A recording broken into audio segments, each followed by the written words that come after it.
And we're back in the studio with the fabulous Rodenberg boys. I tell you what, man, that was like, you know, we should have been someplace with low lights and some libation. That was pretty nice. I enjoyed that. That's all right. Paul, when did you start wearing a tuxedo? Oh, I don't know, man. It looks good, doesn't it?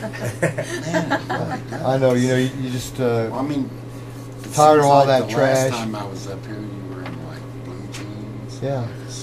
Well, I like Mike. I knew there was a video today, so my vanity came out. You know, I know. I was dressed for radio. Wasn't I? That's right. That's right. Anyway, talk for a minute. I mean, we talked about basically how you guys came up and some of the bands and stuff.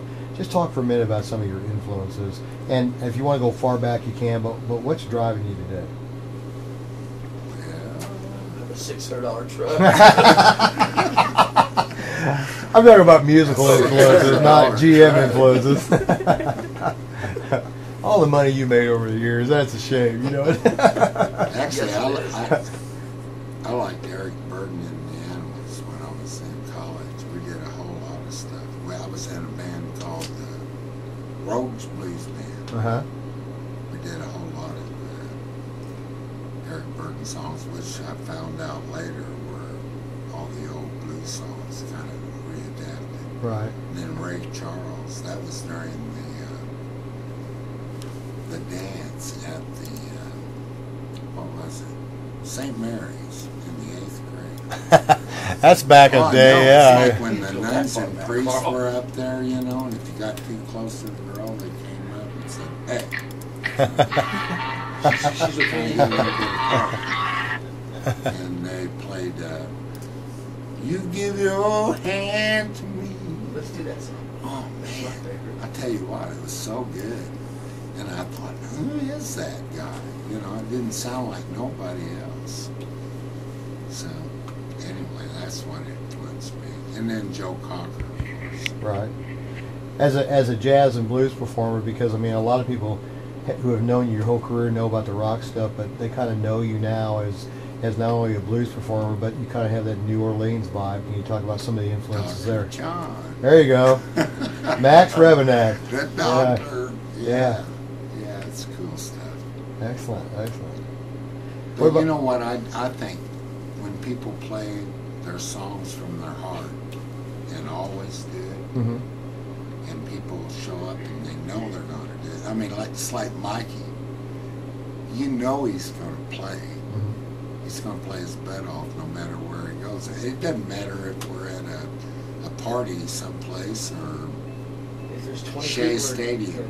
Well, Shea Stadium, he probably wouldn't show up. He'd be in the back cowering somewhere. Yeah. He'd be watching it on TV. So, I think it should have been there. But anyway, he played. That's my seat right there. We really get into it. And my brother Michael, I mean, we grew up on music. And we love it. We played in the family. You had the Carl Rodenberg family band. I mean, I remember your dad played, what, an auto harp, wasn't it? Auto harp. Yeah, yeah.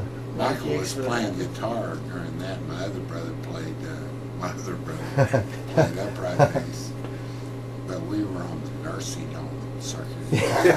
Actually, it was pretty oh, man, I mean, it was cool. Hey, you had a captive audience. Paul, we got free cake and ice cream and coffee. Oh, did I do that? No, all right. I didn't do it. No, you didn't. I didn't hear that. But it's weird. I mean, we just grew up. It was. I had a request on. Is this the wrong time for this? No, we'll do it after the bottom of the hour break, which we're coming up very quickly. Before the bottom of the hour, I wanted to talk to Michael and Mike. Smiling Mike, tell us about some of your influences, because I know you started as a young man, but your guitar playing kind of took off later in life. Right. Well, I love Duke Ellington's writing. He's might be one of the greatest. And love George Benson's guitar playing. He's my favorite. Saw Grover Washington Jr. I was fortunate to see Dizzy. Okay, I'll tell him that. You want to make a request? He used to have the cool jazz festivals, and saw Herbie Hancock, Ella Fitzgerald. Who else was playing? Benson and Dizzy Gillespie. Okay, I will. Thanks. And I think Al Jarreau was there. I mean, it was just a great show and stuff like that. I love live performers, regardless of what they play. Is as long as they do it well. Live is good. Yes, live is great. As Al Jarreau would say, what did he say? No, I said, get up tomorrow and get down today. That's right. That's right. And what about you, Michael? Well, I have a lot of the same influences Mike just named off there. Probably one fellow locally was a big influence on me. Carl. No, well, before Carl. No, wrong. A guy named Ron Pritchett.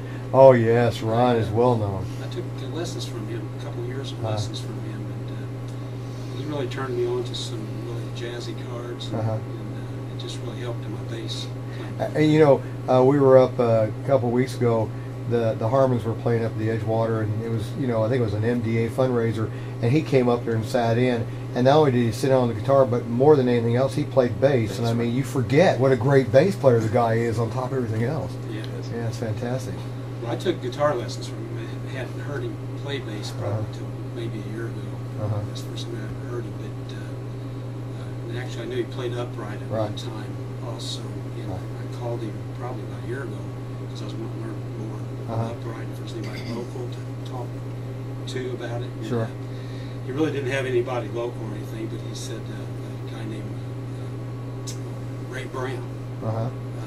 Oh yeah, sure. King Cole. Oh yeah. And he mentioned him, so I got on YouTube and started finding a lot of his stuff. Sure. Really trying to, it's some big shoes to fill, but it gives me at least some kind of motivation. Yeah. Well, listen, we're heading to the bottom of the hour. Why don't we pretend like we're in the bar and you're getting ready to take a break, and take us on to the bottom.